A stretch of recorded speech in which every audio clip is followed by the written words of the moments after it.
Assalamualaikum warahmatullahi wabarakatuh. Bullying adalah kata bullying berasal dari bahasa Inggris, yaitu dari kata bull yang berarti banteng yang senang berunduk ke sana kemari. Sedangkan dalam bahasa Indonesia, secara etimologi, kata bully berarti pengertak, orang yang mengganggu orang yang lemah. Bullying adalah tindakan penyalahgunaan kekuasaan secara terus-menerus atau berulang-ulang dan disengaja dalam hubungan sosial maupun perilaku variabel fisik dan perilaku sosial yang berulang dengan tujuan menyebabkan kerusakan fisik, hubungan sosial, dan maupun psikologis. Bullying fisik adalah jenis penindasan secara fisik, diantaranya adalah memukul, mencekik, menyikut, meninju, menendang, menggigit, memiting, mencakar, serta meludahi anak yang ditindas.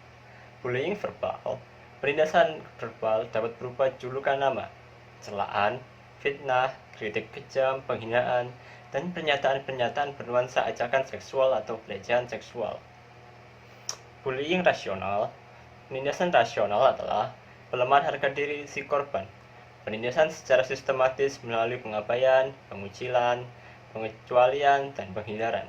Cyberbullying yaitu sebuah penindasan korbannya terus-menerus mendapatkan pesan negatif dari pelaku bullying, baik dalam bentuk telepon, SMS, pesan di internet, dan media sosial lainnya. Baik, Assalamualaikum. Saya Safan 41 akan menjelaskan materi mengenai penyebab dari bully. Penyebab dari bully yang pertama yaitu dari lingkungan keluarga. Lingkungan keluarga yang di dalamnya itu terdapat banyak sekali konflik, biasanya akan ditiru oleh anak tersebut. Sedangkan anak tersebut itu pasti akan menerapkannya terhadap teman-temannya di sekolah. Karena dia itu selalu dipapar oleh konflik-konflik maupun kekerasan dari keluarga, jadi dia memiliki sikap yang keras dan akhirnya berdampak bagi teman-temannya di sekolah. Yang kedua yaitu adalah uh, faktor dari sekolah, di mana apabila anak tersebut sering dihukum dengan hukuman-hukuman kekerasan, maka anak tersebut itu akan memicu rasa tidak menghargai dan juga menghormati. Jadi terkadang anak tersebut itu tidak menghormati gurunya dan juga tidak menghargai teman-temannya di sekitar.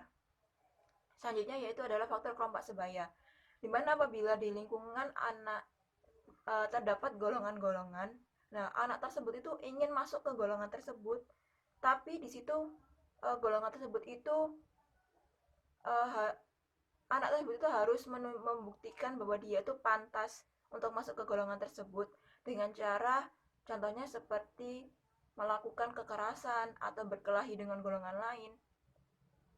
Maka itu merupakan faktor dari adanya bully. Selanjutnya yang keempat adalah lingkungan sekitar.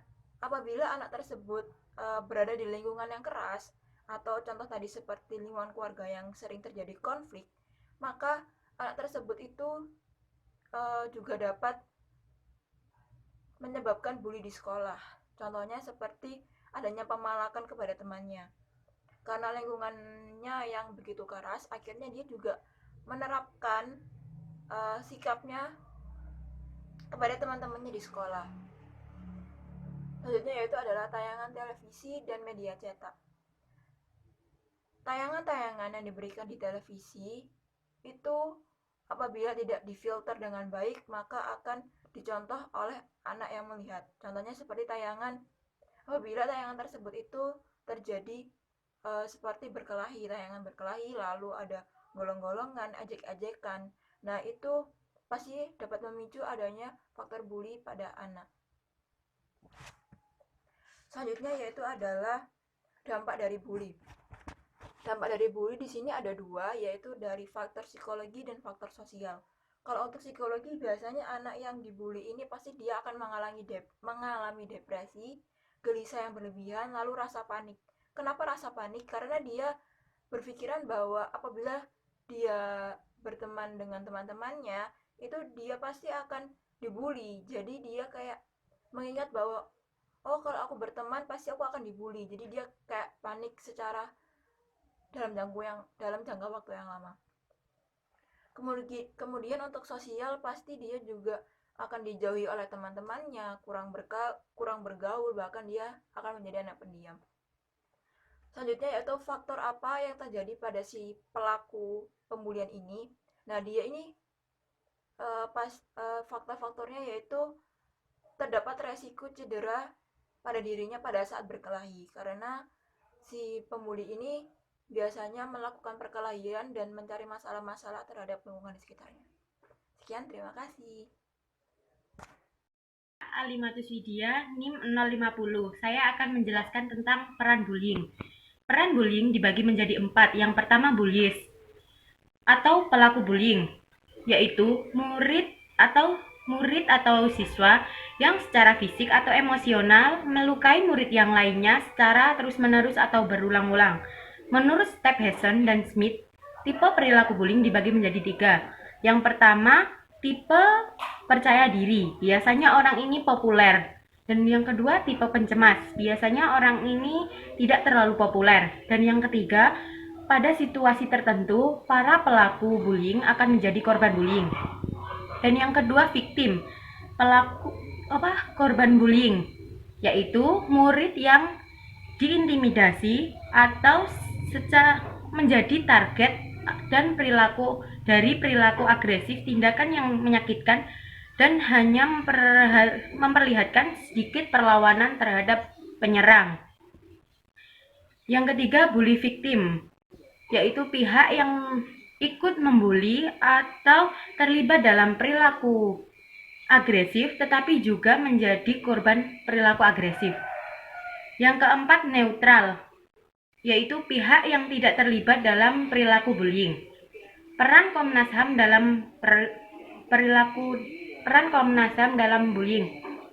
Komnas HAM sebagai lembaga mandiri yang setingkat dengan lembaga negara lainnya diberikan peran khusus di dalam Undang-Undang Nomor 7 Tahun 2012 tentang penanganan konflik sosial. Kasus kerja dari Komnas HAM ini sudah mulai berjalan sesuai dengan amanat undang-undang, seperti melakukan penyelidikan atas berbagai kasus yang ada. Contoh dari kasus pelanggaran HAM Tanjung Priuk, kasus pelanggaran HAM berat di Aceh, dan lain sebagainya.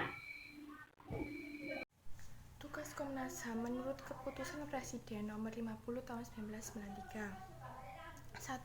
Menyebarluaskan wawasan nasional dan internasional mengenai hak asasi manusia, baik kepada masyarakat Indonesia maupun masyarakat internasional. 2.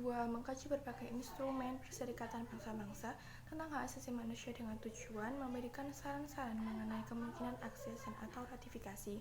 Yang ketiga, memantau, menyelidiki pelaksanaan hak asasi manusia serta memberikan pendapat, pertimbangan, dan saran kepada badan pemerintahan negara mengenai pelaksanaan hak asasi manusia.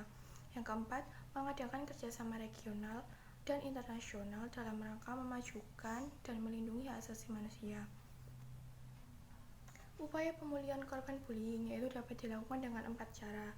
1. Mencari tempat untuk sharing korban. Dan cara yang pertama ini merupakan cara yang penting juga, yaitu karena dengan adanya tempat sharing, tempat curhat mereka dalam menyampaikan perasaan mereka, permasalahan mereka, kekesalan korban terhadap pelaku bullying. Biasanya tempat sharing ini ditujukan kepada mereka yang dekat dengan korban, biasanya teman dekat korban atau sahabat mereka. Yang kedua, melaporkan kepada pihak yang berwenang. Jika seseorang menjadi korban bullying, maka mereka harus segera melaporkan kepada pihak yang berwenang agar pelaku bullying itu dapat introspeksi diri atau mendapat hukuman, sehingga mereka tidak mengulangi apa yang telah dilakukannya. Jika bullying terjadi di sekolah, maka pihak yang berwenang yaitu wali kelas, guru terdekat, maupun kepala sekolah. Ketiga, percaya diri. Meskipun orang lain mencoba menjatuhkan harga diri korban dengan menyebut kekurangan, maka korban harus merasa percaya diri bahwa setiap orang itu pasti memiliki kekurangan dan kelebihan. Kita semua tidak luput dari segala kekurangan maupun kelebihan. Jadi kita tidak boleh merasa rendah diri. Yang keempat, berani melawan pelaku bully. Lawan mereka secara verbal dengan mengatakan bahwa apa yang mereka lakukan kepada kita itu tidak akan membuat mereka menjadi lebih baik. Pertolongan pertama untuk anak yang merupakan korban bullying yaitu 1. Ajari anak untuk say no saat dia sedang dibully. Jadi mereka berusaha untuk mengungkapkan rasa tidak nyamannya ketika ada unsur-unsur bullying yang terjadi kepada mereka. Yang kedua, membantu anak agar memiliki teman. Biasanya anak yang menjadi korban bullying itu lebih cenderung kepada anak yang menyendiri. Jadi usahakan untuk membuat anak itu berinteraksi kepada teman, jadi mereka itu tidak merasa sendiri. Yang ketiga, membantu anak memperbaiki konsep dirinya dengan cara memberi pujian pada anak saat dia mencapai satu hal positif. Assalamualaikum warahmatullahi wabarakatuh. Nama saya Sindiaka Syafitri, NIM 059, ingin menjelaskan perihal penegakan hukum pidana terhadap pelaku tindakan bullying.